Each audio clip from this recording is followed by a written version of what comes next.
तो चलिए शुरू करते हैं इस जबरदस्त विश्लेषण को। आज हम कैप्टन जैक की महागाथा के दूसरे अध्याय श्राउड आर्किपेलागो का रहस्य की गहराई में उतरने वाले हैं। यकीन मानिए, ये कोई आम खजाने की खोज नहीं है, बल्कि एक ऐसा सफर है जहां समंदर के सबसे खतरनाक और अनदेखे राज खुल के सामने आते हैं।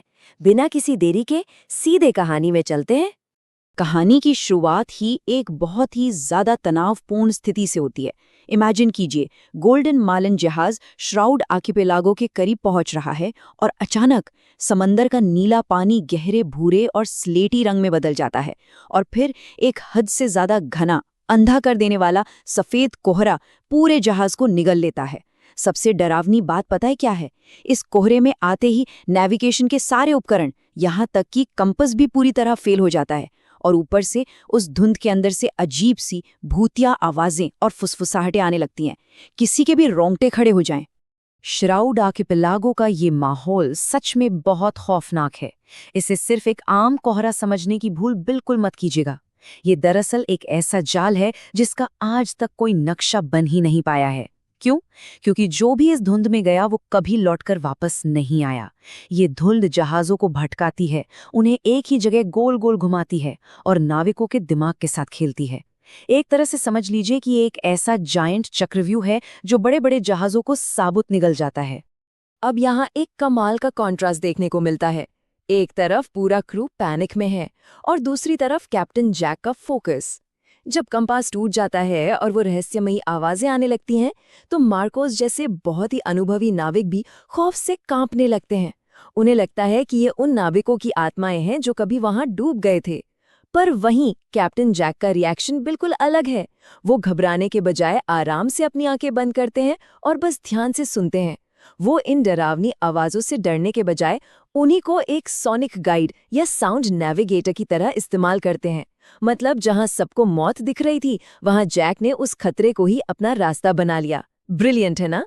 जैक की यही साउंड बेस्ड नेविगेशन ट्रिक उन्हें इस कोहरे के बीच छिपे एक बिल्कुल अनजान काले पत्थरों वाले टापू पर ले आती है। एक ऐसी जगह जो किसी भी मैप पर मौजूद ही नहीं है। वहां उन्हें एक बिना खिड़की वाली पत्थर की झोपड़ी मिलती है और उसके अंदर एक ऐसी शख्सियत जिसे 50 साल पहले ही मरा हुआ मान लिया गया था। एक अंधा सफेद बालों वाला बूढ़ा आदमी जिसका नाम है सिल्वन। और तब सिल्वन वो बात कहते हैं जो सच में आपको हिला कर रख देगी। मैं वैरो का एक पाप हूं। सोचिए इसके बारे में। सिल्वन जो पिछली आधी सदी से इस श्रापित जगह पर छिपा बैठा है, एक बहुत बड़ा सच सामने लाता है। वो बताता है कि एडमिरल वैरो का खजाना सिर्फ नक्शे के 3 टुकड़े जोड़ लेने से नहीं मिलने वाला। उस खजाने पर एक ताला लगा है और उस ताले को खोलने के लिए चाहिए एक छिपी हुई चाबी जिसका जिक्र दुनिया के किसी नक्शे पर नहीं है। और वो चाबी कहाँ है? इसी कोहरे के सबसे खतरनाक हिस्से में। सिल्वन की यह वार्निंग क्रू को उनके अब तक के सबसे बड़े और जानलेवा टेस्ट की तरफ धकेल देती है। मौत का दरवाज़ा। यह श्राउड के बिल्कुल बीचों बीच एक ऐसा टापू है जिसके आसपास का पानी इतना गहरा और शांत है कि ऐसा लगता है जैसे वो अपनी सांस रोककर बस किसी का इंतजार कर रहा हो। और इसी खौफनाक गहराई में रहता है the keeper of the deep, यानी गहराई का रखवाला, एक बेहद विशालकाय और प्राचीन समुद्री दानव। अब यहाँ जो होता है वो उम्मीद से बिल्कुल अलग है। जब ये भयानक समुद्री राक्षस पानी से बाहर निकलता है तो वो जहाज पर हमला बिल्कुल नहीं करता। Zero aggression. उसके बड़े बड़े टेंटिकल्स और चमकती हुई नारंगी आंखें सीधे कैप्टन जैक पर आकर टिक जाती हैं। और जैक बिना किसी हथियार के पूरे सम्मान के साथ उस दानव के सामने खड़े होते हैं और कहते हैं कि वो वहां लड़ने नहीं बल्कि कुछ मांगने आए हैं। अगर ध्यान दें तो उस दानव की आंखों में एक अजीब सा थका हुआ सदियों पुराना ज्ञान झलकता है। ये पूरा सीक्वेंस ना लिटरली किसी सस्पेंस थ्रिलर जैसा है। पहले गहरे पानी में हलचल होती है, फिर वो ग्लो करने वाली आंखें बाहर आती हैं और उसके बाद एकदम शांति से वो दानव एडमिरल वैरो की मोहर वाला एक पुराना काला डिब्बा आराम से जहाज के डेक पर रख देता है और बिना एक भी लहर पैदा किए बिल्कुल खामोशी से वापस पानी की गहराई में गायब हो जाता है। इस शांत सी मुलाकात से जैक को मिल जाता है नक्शे का दूसरा टुकड़ा और वो रहस्यमयी चाबी। तो अब गणित बिल्कुल सिंपल है। नक्शे के 3 हिस्सों में से 2 हिस्से अब उनके पास हैं। ये एक बहुत बड़ी जीत है।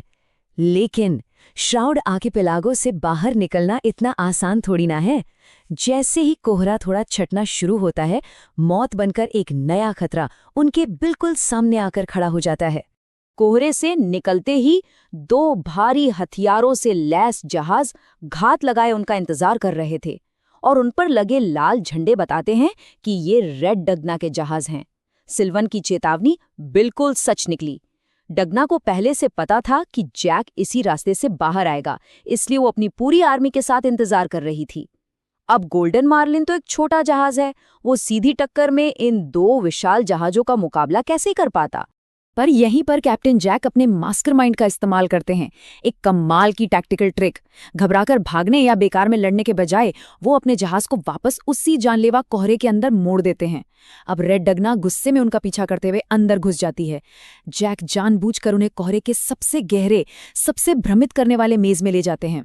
चूंकि डगना के पास इस भूल भुलैया से निकलने की ना तो नॉलेज थी और ना ही स्किल, जैक आसानी से दूसरी तरफ से बाहर निकल आते हैं और उनके दुश्मन उसी अंधे कोहरे में हमेशा के लिए भटकने के लिए छोड़ देते हैं। एकदम मास्टर स्ट्रोक। दुश्मनों को पीछे छोड़ने के बाद जब क्रू आखिरकार राहत की सांस लेता है, तब आती है रात और माहौल एकदम से बदल जाता है। अचानक समंदर में एक सुपरनैचुरल, अजीब सी नीली चमक फैलने लगती है।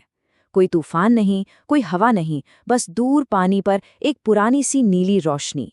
और ये शांति किसी आराम का संकेत नहीं थी, बल्कि एक बहुत गहरे राज का इशारा थी। उस नीली रोशनी के बीचों बीच प्रकट होता है वैरोस प्राइड, एडमिरल वैरो का मशहूर भूतिया जहाज। इस बार वो बिल्कुल चुपचाप, बिना किसी आवाज के गोल्डन मार्लिन के करीब आता है। उस जहाज के डेक पर एक लंबा चौड़ा साया खड़ा है। वो खामोश परछाई सीधे कैप्टन जैक की आंखों में झांकती है और अगले ही पल पूरा जहाज और वो परछाई हवा में ऐसे गायब हो जाते हैं जैसे वहां कभी कुछ था ही नहीं। ये एक बहुत ही क्लियर मैसेज था कि एडमिरल वैरो की आत्मा इस पूरे सफर पर अपनी पैनी नजर बनाए हुए है। इस भूतिया घटना के तुरंत बाद पानी की लहरों में बहता हुआ एक रहस्यमय कागज मिलता है। उस पर एडमिरल वैरो की हैंडराइटिंग में एक मैसेज लिखा था, तुम सिर्फ नक्शा नहीं ढूंढ रहे, तुम खुद को ढूंढ रहे हो। ये एक लाइन इस पूरे मिशन के मायने ही बदल देती है। अब ये सिर्फ कुछ सोने के सिक्कों की खोज नहीं रह गई है, ये असल में एक साइकोलॉजिकल जर्नी बन चुकी है, एक सेल्फ डिस्कवरी का सफर, जिसका आमना सामना जैक को हर हाल में करना ही होगा। और वही कागज अगले भयानक चैप्टर का बेस भी सेट कर देता है। उसमें आगे लिखा था कि नक्शे का तीसरा टुकड़ा कैप्टन मॉरिगन के पास नहीं है, बल्कि उसने उसे वहां छिपा दिया है जहां सिर्फ मुर्दे जाते हैं। जी हाँ, इसका सीधा सा मतलब ये था कि जैक और उसके क्रू को अब लाल पानी के राजा मॉरिगन और उसके खौफनाक जहाज एल डियाब्लो नेग्रो का सामना करना पड़ेगा, जो पहले से ही उनकी राह देख रहा है।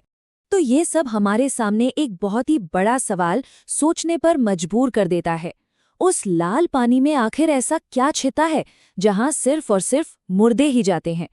और क्या एक जीवित दल उस मौत की दुनिया में जाकर वापस लौट पाएगा? कहानी के अगले हिस्से में हम इन्हीं रहस्यों को डिकोड करेंगे। तब तक के लिए इस सवाल पर जरूर सोचिएगा।